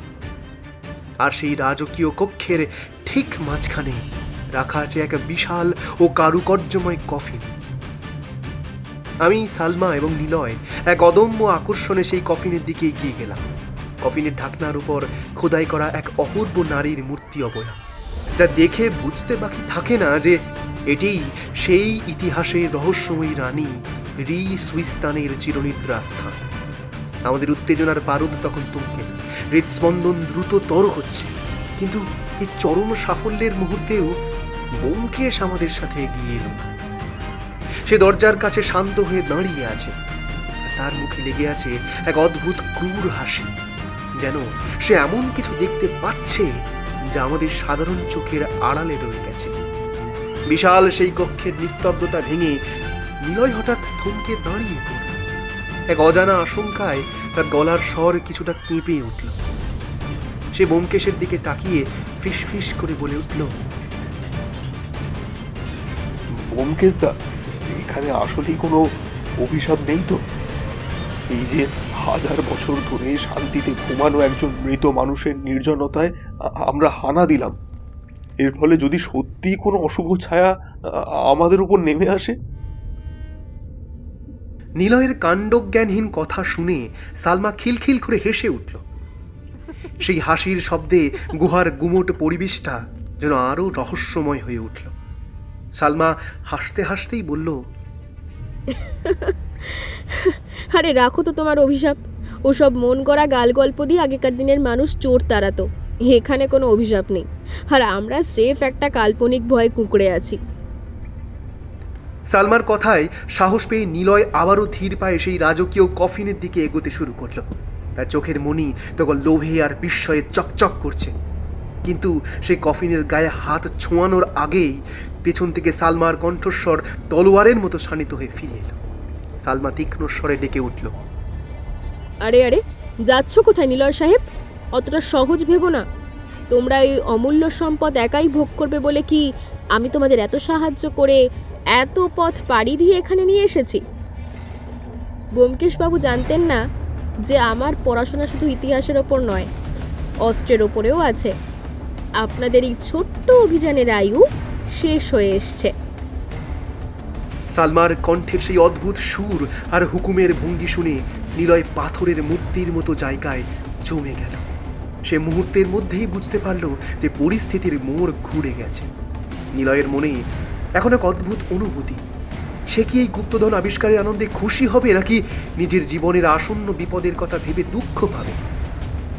নিলয় যখন বিস্ময়ে সালমার দিকে ঘুরল, তখন সে দেখতে পেল সালমার শান্ত চেহারার আড়ালে লুকিয়ে থাকা সেই ভয়ঙ্কর রূপটি। এতক্ষণে সে খেয়াল করল সালমার হাতের ব্যাগের চেইনটা কিছুটা খোলা, এবং সেখান থেকে একটি কালো বন্দুকের নল উঁকি দিচ্ছে। যে সালমা এতক্ষণ তাদের পথ প্রদর্শক ছিল, সে যে আসলে একটি শিকারী বাজ পাখি হয়ে তাদের উপর নজর রাখছিল, সেই তিক্ত সত্যটা এখন জলের মতো পরিষ্কার। ব্যোমকেশ তখনও এক কোণে স্থির হয়ে দাঁড়িয়ে আছে। তার সেই ক্রূর হাসিটা এখন আরও গভীর হয়েছে। বোঝাই যাচ্ছে সালমার এই বিশ্বাসঘাতকতা ব্যোমকেশের কাছেই কোনো চমক ছিল না। সে আগে থেকেই জানতো যে এই অভিযানের শেষটা হবে এমনই রক্তক্ষয়ী। প্রাচীন রানীর অভিশাপ থাকুক আর না থাকুক, মানুষের লালসা যে এই কক্ষেই কোনো নতুন মৃত্যুযজ্ঞের সূচনা করবে তা এখন নিশ্চিত। মুহূর্তের মধ্যে পাশা উল্টে গেল। সালমা কিছু বুঝে ওঠার আগেই দেখল নিলয় ঝট করে নিজের জ্যাকেটের ভিতর থেকে একটি পিস্তল বের করে সরাসরি ব্যোমকেশের দিকে তাক করে ধরেছে। সালমা হতভম্ব হয়ে তাকিয়ে রইল।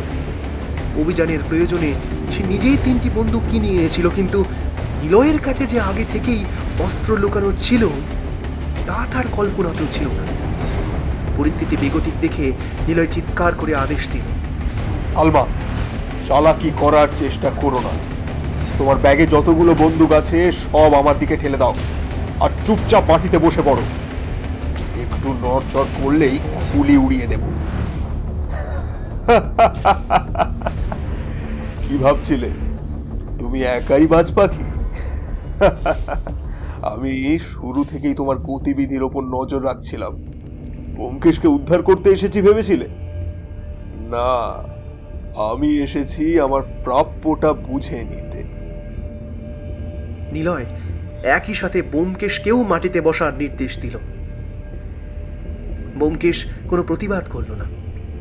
তার চোখে মুখে কোনো ভাবান্তরও দেখা গেল না। সে অত্যন্ত শান্ত ভঙ্গিতে নিলয়ের আদেশ মেনে মাটিতে বসে পড়ল। ব্যোমকেশের দেখা দেখি আমিও আড়ষ্ট হয়ে নিচে বসলাম। সালমা তার ব্যাগ থেকে বাকি অস্ত্রগুলো বের করে মেঝের উপর ফেলে দিয়ে মাথা নিচু করে বসে রইল। পুরো ঘর এখন নিলয়ের নিয়ন্ত্রণে। হাজার বছরের পুরনো সেই সমাধি কক্ষ এখন নিলয়ের অট্ট হাসিতে প্রকম্পিত হয়ে উঠল। তার চোখে তখন এক পৈশাচিক উল্লাস। কিরে ব্যোমকেশ, তুই তো নিজেকে মস্ত বড় গোয়েন্দা ভাবিস। থুড়ি গোয়েন্দা না, সত্যান্বেষী। তাই না? লোকে বলে তুই নাকি শার্লক হোমসের চেয়েও 3 গুণ বেশি বুদ্ধিমান। তাহলে আজ তোর এই হাল কেন? আসলে তুই একটা আস্ত বোকা। এই পুরো দাবার ছকটা আমার সাজানো ছিল। এই গেমের আসল মাস্টার মাইন্ড আমি একা।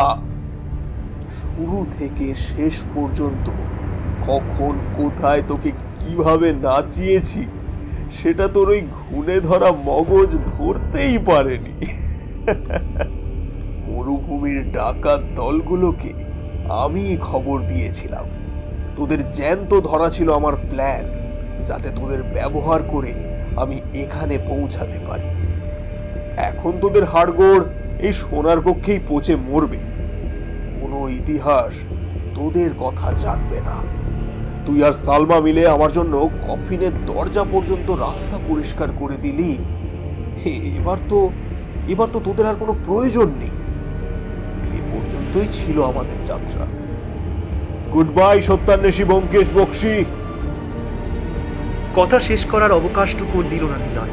তার তর্জনী চেপে বসলো বন্দুকের ট্রিগারে। স্তব্ধ কক্ষ কাঁপিয়ে বিকট শব্দে গুলি ছুটে বেরোলো অন্ধকার ভরে।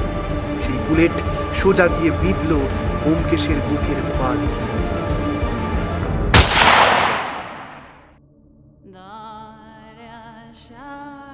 কোনো আত্মনাদ করার সুযোগ পেল না ব্যোমকেশ।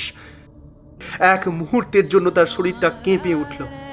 তারপর নিষ্প্রাণভাবে সে মাটিতে লুটিয়ে পড়ল। মেঝের প্রাচীন ধুলোর ওপর গড়িয়ে পড়ল বাংলার শ্রেষ্ঠ ধীমান মস্তিষ্কের অধিকারী সেই মানুষটির দেহ। আমি স্তব্ধ হয়ে তাকিয়ে রইলাম। তবে কি এভাবেই শেষ হয়ে গেল ব্যোমকেশের সত্যের সন্ধান?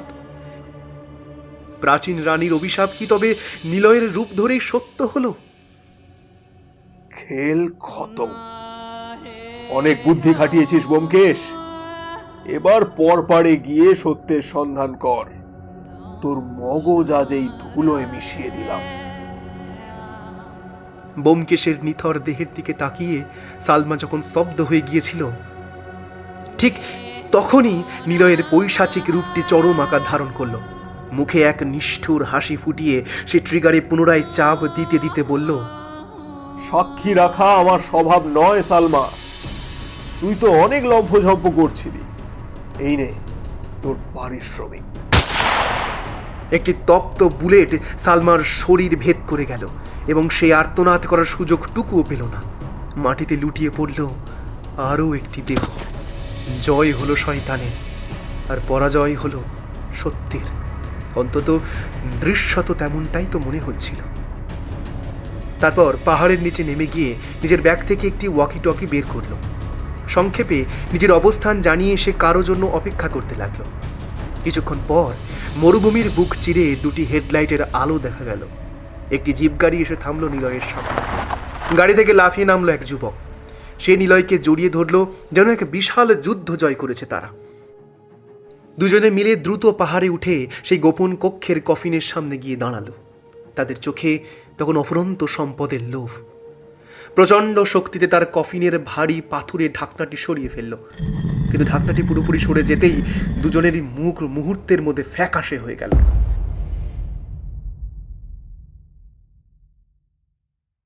তাদের চোখ চড়ক গাছ। সেই বিশাল রাজকীয় কফিনে রানী রিস উইস্তানের মমি ছাড়া আর কিছুই নেই। কোনো হিরে জহরত বা সোনার মোহর। পুরো কফিনটা ছিল সম্পূর্ণ শূন্য। উন্মাদের মতো তারা পুরো ঘর তন্ন তন্ন করে খুঁজল, কিন্তু কোথাও একটি সোনার কোনাও মিলল না। যখন তারা চরম হতাশায় সেই মমির দিকে তাকিয়ে আছে, ঠিক তখনই সেই পাথুরে ঘর কাঁপিয়ে এক গম্ভীর হাসি প্রতিধ্বনিত হয়ে উঠল। ভয়ে আর বিস্ময়ে নিলয় ও তার সঙ্গী পিছু হটে এলো।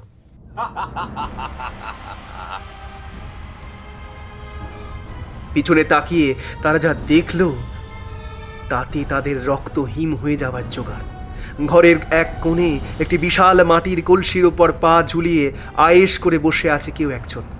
নিলয়ের বুঝতে বাকি রইল না এই ছায়ামূর্তিটি কার, যাকে একটু আগে বোকা সত্যান্বেষী বলে বিদ্রুপ করে বুকে গুলি চালিয়েছিল। সেই ব্যোমকেশ বক্সী এখন সম্পূর্ণ জীবিত অবস্থায় তাদের সামনে বসে হাসছে।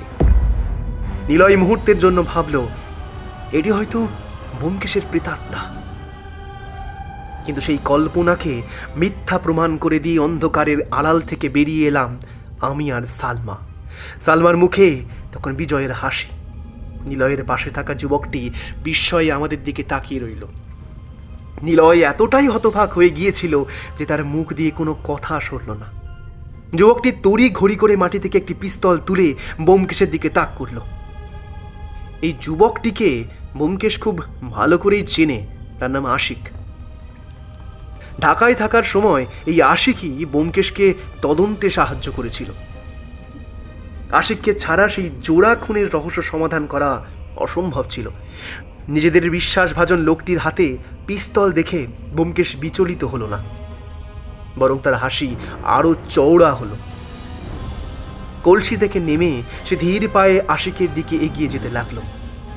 ব্যোমকেশ অত্যন্ত ধীর স্থিরভাবে এগিয়ে এসে আশিকের চোখের দিকে তাকিয়ে মৃদু হাসল।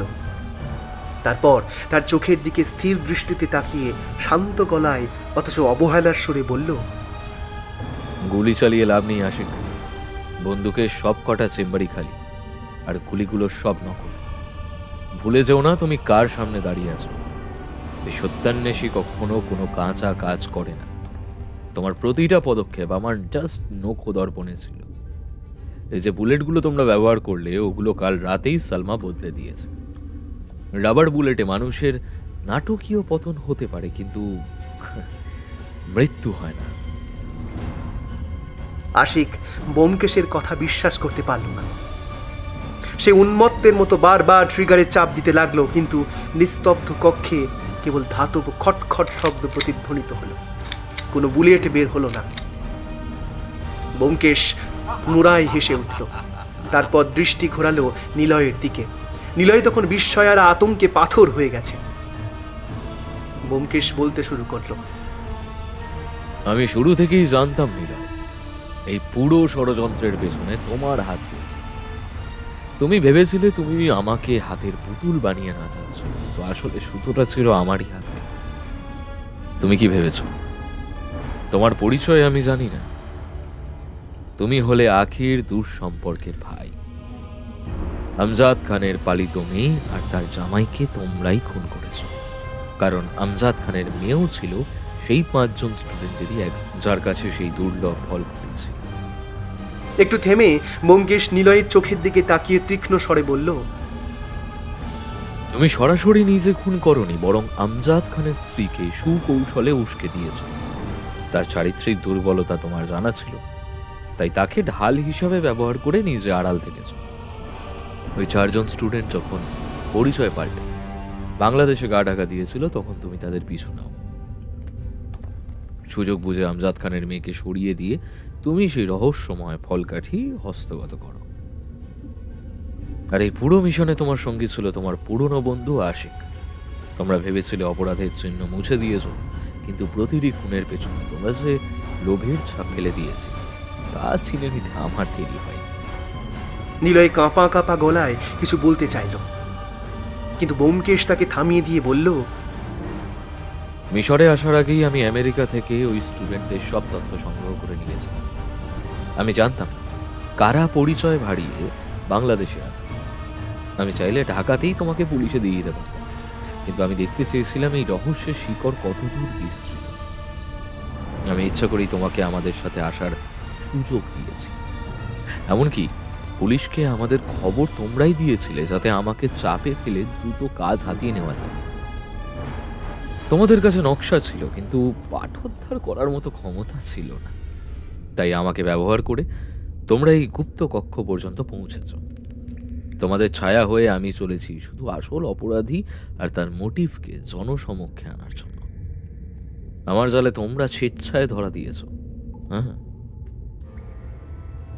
ব্যোমকেশের প্রতিটি শব্দ যেন তপ্ত সীসার মতো নিলয় আর আশিকের কানে বিঁধছিল। তাদের এতদিনের সাজানো পরিকল্পনা যে ব্যোমকেশ শুরু থেকেই জানতো এবং তাদেরই জালে তাদের বন্দি করেছে, তা এখন দিনের আলোর মতো পরিষ্কার। ব্যোমকেশ কথা শেষ করতেই আশিক রাগে ফেটে পড়ে চিৎকার করে উঠল। হ্যাঁ, স্বীকার করতে বাধ্য হচ্ছি ব্যোমকেশ, তোর বুদ্ধি আসলেই শয়তানি স্তরের। যেহেতু ধরা পড়েই গেছি, তাই সব খুলেই বলছি। নিলয় আমার পুরনো বন্ধু। যখন জানতে পারলাম কোটি কোটি টাকার হাতছানি আছে এখানে, তখন থেকেই আমাদের এই মহা প্রকল্পের শুরু। আশিক একটু দম নিয়ে বলতে শুরু করলো। আমজাদ খানের মেয়েকে যারা মারতে চেয়েছিল, আমি প্রথমে সেই দলে ভিড়ে যাই। আমি জানতাম ওই ফলকটির মূল্য কত, তাই খুনিদের দলে মিশে থেকে আমি ফলকটি নিজের কবজায় এনেছিলাম। ভেবেছিলাম পুরো টেক্কাটা আমার হাতে। আশিকের মুখের পেশিগুলো রাগে আর হতাশায় কুঁচকে গেল।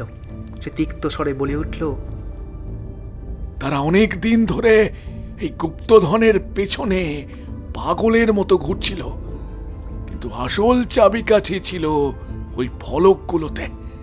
আমি কৌশলে সেগুলো হস্তগত করি এবং আসল ফলকের হুবহু কিছু নকল তৈরি করে নিজের কাছে রেখে দিই। যখন খবর পেলাম নিলয় তোকে নিয়ে মিশরে আসছে, তখন ভাবলাম তোকে দিয়ে কাজ হাতিয়ে নেওয়ার এটাই সেরা সুযোগ। আমি সেই গোপন দলের কিছু কুকর্ম পুলিশের কাছে ফাঁস করে দিই, যাতে তারা তটস্থ থাকে। তোরা জেলে যাওয়ার ঠিক আগে আমি আসল ফলকগুলো নষ্ট করে ফেলি, যাতে ওগুলোর হদিশ কেউ না পায়।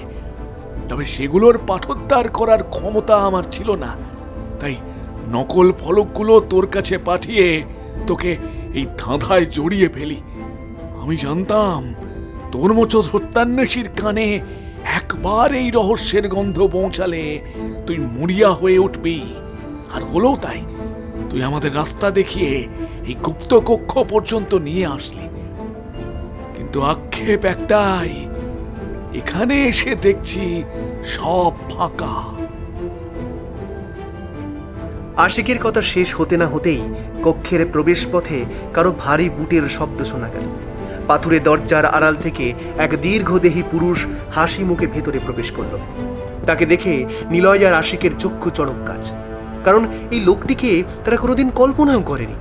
সবচেয়ে অবাক করা কাণ্ড ঘটালো সালমা। সে ছুটে গিয়ে পরম মমতায় লোকটিকে জড়িয়ে ধরল। ব্যোমকেশ তার পকেট থেকে নস্যির কৌটো বের করে একটি নস্যি নিল। তারপর মৃদু হেসে লোকটির দিকে তাকিয়ে বলল, একদম ঠিক সময় এসেছো আসলাম। আশিকদের জ্যামিতিক হিসাবে ভুল থাকলেও তোমার টাইমিং একেবারে নিখুঁত।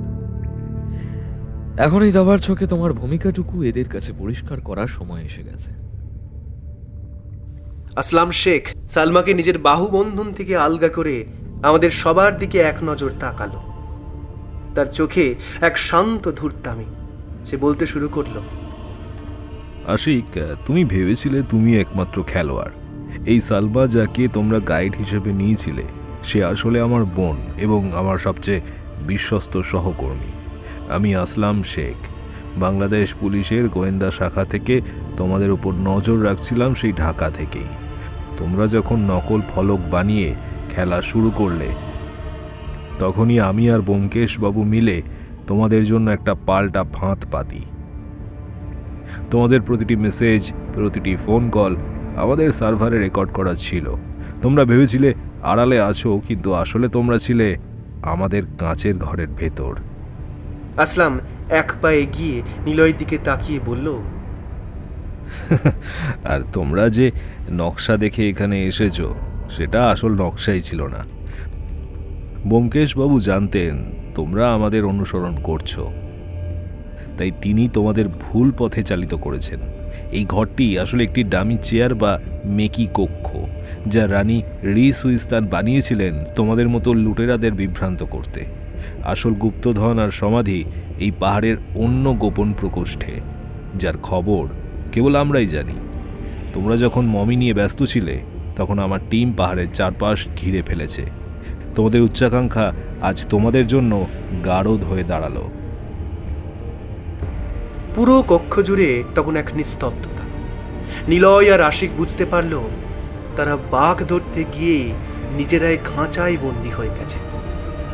সত্যান্বেষী ব্যোমকেশ বক্সী কেবল রহস্যই ভেদ করেননি, অপরাধীদের তাদের নিজেদের বোনা জালে শ্বাসরোধ করে মেরেছেন।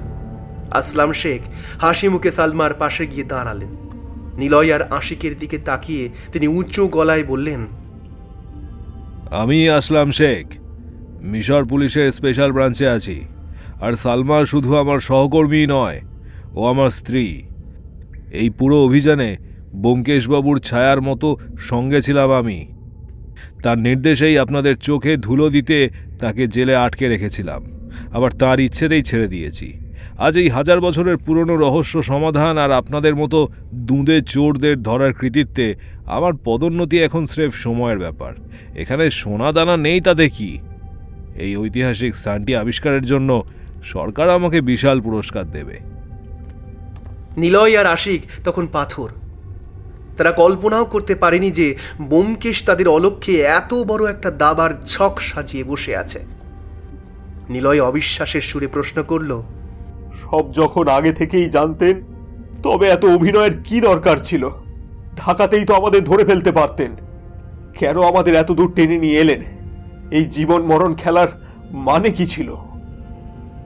ব্যোমকেশ পকেট থেকে নস্যির কৌটোটা বের করে এক টিপ নস্যি নিলেন। তারপর আমার দিকে তাকিয়ে আক্ষেপের সুরে বললেন, এই সময় একটা সিগারেট খুব দরকার ছিল বন্ধু, কিন্তু উপায় নেই। আর নিলয়, তোমার প্রশ্নের উত্তর হলো, আমি দেখতে চেয়েছিলাম রানীর এই রহস্যের শেষটা কোথায়। রানী সুইস্তানের দাদা আর তার সমাধি আবিষ্কারের নেশা আমাকেও পেয়ে বসেছিল। প্রফেসর ইফতিখার আলীর এখানে তুমি যেভাবে প্রাচীন লিপিগুলো পড়েছিলে তাতেই বুঝে গিয়েছিলাম তোমার দৌড় কত দূর। তাই ইচ্ছা করেই তোমাকে জালে পা দিয়েছিলাম। তোমার সহকারী তো শুরু থেকেই ছিল সালমা আর আসলাম। এই জায়গা আবিষ্কারের কৃতিত্ব ওদেরই, আর তোমাদের ধরার প্রমোশন আসলামের। আমার পাওনা কেবল ইন্সপেক্টর জামাল আহমেদের দেওয়া পারিশ্রমিক। তুমি বুদ্ধিমান ছিলে নিলয়, কিন্তু মেধাটা ভুল পথে খরচ করলে। জালিয়াতি করে পুলিশে ঢুকেছিলে, আর চাকরিটাও গেল, আর জেলেও যেতে হবে। অপরাধের পথ সবসময় অন্ধকারের দিকে নিয়ে যায়, আর সত্যের পথ একটু দীর্ঘ হলেও জয়টা নিশ্চিত। হঠাৎ আশিক তীক্ষ্ণ স্বরে প্রশ্ন করল, এখানে যে কোনো গুপ্তধন নেই সেটা তুই আগে থেকেই জানতিস, তাই না ব্যোমকেশ? ব্যোমকেশ হো হো করে হেসে উঠলেন। হাসির রেশ থামিয়ে বলল, ইতিহাসের রহস্যকে রহস্য হিসেবে থাকাই ভালো। রানীর মনে কি ছিল তা একমাত্র তিনিই জানেন। তবে তার অভিশাপ যে সত্যি তা কিন্তু মানতেই হবে, আর সেই অভিশাপেই তো আজ তোমরা ধরা পড়লে। ব্যোমকেশের কথা শেষ হওয়ার আগেই মরিয়া হয়ে আশিক আর নিলয় দৌড় দিল। সুড়ঙ্গের অন্ধকার পথে তারা চোখের পলকে মিলিয়ে গেল। আমরা চারজন নির্বাক দর্শক হয়ে দাঁড়িয়ে রইলাম। আসলাম শেখ তৎক্ষণাৎ পিস্তল বের করে তাদের পিছু নিলেন। কিছুক্ষণ পর তিনি ফিরে এসে বিজয়ীর হাসি হেসে বললেন, ব্যোমকেশ বাবু, আপনার বুদ্ধি আর রানীর অভিশাপ দুইয়ে মিলে নিলয় ধরা পড়েছে। কিন্তু আশিক কোনোভাবে পাহাড়ের খাঁজ দিয়ে পালিয়ে গেছে। তবে চিন্তা নেই, বর্ডারে খবর দেওয়া হয়েছে, ও পার পাবে না। এখন বলুন, আপনারা কি সরাসরি কলকাতা যাবেন নাকি ঢাকায়? ব্যোমকেশ শান্ত স্বরে জবাব দিল, আগে ঢাকা, তারপর কলকাতা। আমাদের বাংলাদেশের পুলিশের কাছে কিছু হিসেব এখনো বাকি, সেগুলো চুকিয়ে তবেই বাড়ির পথ ধরব। আসলাম শেখ মাথা নাড়লেন। ঠিক আছে, ঠিক আছে, আমি সব ব্যবস্থা করছি।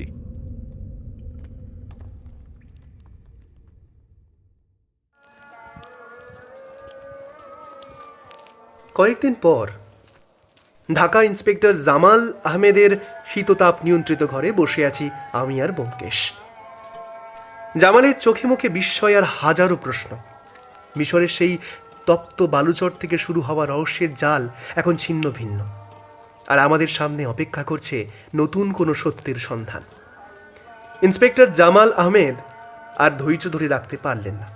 কৌতূহল মেটাতে না পেরে শেষমেশ জিজ্ঞেস করেই বসলেন, আচ্ছা ব্যোমকেশবাবু, সব কিছুই তো বুঝলাম, কিন্তু ওই রানী সুইস্তান নিলয়কে ধরল কিভাবে? আপনি তো অভিশাপের কথা বলেছিলেন। ব্যোমকেশ একটা সিগারেট ধরিয়ে ধোঁয়া ছেড়ে রহস্যময় হাসি হাসল। তারপর ধীর গলায় বলল, রানী সুইস্তান অসম্ভব বুদ্ধিমতী ছিলেন। তিনি তার সমাধির চারপাশে বেশ কিছু জায়গায় চোরাবালির মরণ ফাঁদ তৈরি করে রেখেছিলেন। কালের বিবর্তনে সেগুলোর প্রায় সবই কার্যকারিতা হারিয়েছে, কিন্তু একটি ফাঁদ তখনও সজীব ছিল। পালানোর সময় নিলয়ের ঠিক সেই জায়গাতেই পা ফেলে আটকে যায়। নিজের জীবন বাঁচাতে গিয়ে আশিক আর তাকে উদ্ধারের বিন্দুমাত্র চেষ্টা না করেই পালিয়ে যায়। জামাল আহমেদ গম্ভীর হয়ে মাথা নাড়লেন। তার পাশে বসা কনস্টেবল হারুন এতক্ষণ হা করে সব শুনছিলেন। তিনি প্রশ্ন করলেন, তার মানে পুরো দাবার ছকটা শুরু থেকেই আপনার নিয়ন্ত্রণে ছিল? কিন্তু আশিকের সাথে আপনার পরিচয়টা কিভাবে হয়েছিল? ব্যোমকেশ সংক্ষেপে উত্তর দিল, সালমাই ওর সাথে পরিচয় করিয়ে দিয়েছিল। যাক, অপরাধী এখন জেলে, ওসব কথা আর না তোলাই ভালো। আমাদের এবার কলকাতায় ফেরার প্রস্তুতি নিতে হবে। ব্যোমকেশবাবু, নিলয়ের চাকরির ব্যাপারে আপনি ঠিকই বলেছিলেন। এদেশের টাকা আর ক্ষমতার জোরে অনেক অসম্ভবই সম্ভব হয়ে যায়। জাল সার্টিফিকেট দিয়ে পুলিশে ঢোকা ওর মতো লোকের পক্ষে কঠিন ছিল না, কিন্তু আপনার মতো মানুষ না থাকলে এই জালিয়াতি হয়তো কোনো দিনও ধরা পড়তো না। হঠাৎ ঘরের এক কোণে রাখা একটি বিশাল মসৃণ পাথরের দিকে নজর পড়ল ইন্সপেক্টর জামালের। তিনি অবাক হয়ে জিজ্ঞেস করলেন, এটা কি ব্যোমকেশবাবু? ওটা 1000 বছরের পুরনো ইতিহাসের চাবিকাঠি। সেই গুহা মুখ খোলার জন্য এই পাথরটি সরিয়ে নিতে হয়েছিল। পাথরটি এত মসৃণ আর দেখতে চমৎকার যে স্মৃতি হিসেবে সাথে করে নিয়ে এলাম।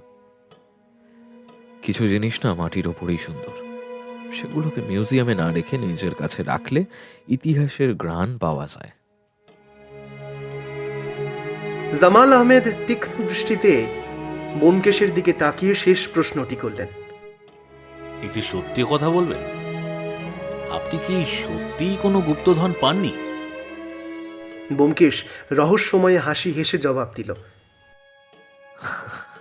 প্রকৃতি রহস্য ভালোবাসে জামাল সাহেব, তাই কিছু রহস্য অন্ধকারেই থেকে যাওয়া ভালো। গুপ্তধন যদি থেকেই থাকে, তবে তা ইতিহাসের পাতায় থাক, মানুষের হাতে নয়।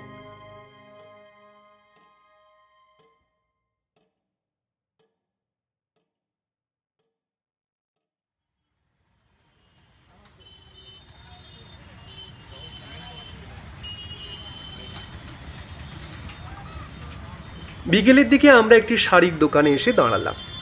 ব্যোমকেশ অত্যন্ত খুঁতখুঁতে স্বভাবের হলেও অবাক করে দিয়ে দ্রুত একটি টকটকে লাল রঙের শাড়ি পছন্দ করে ফেলল, সম্ভবত বৌঠানের জন্য।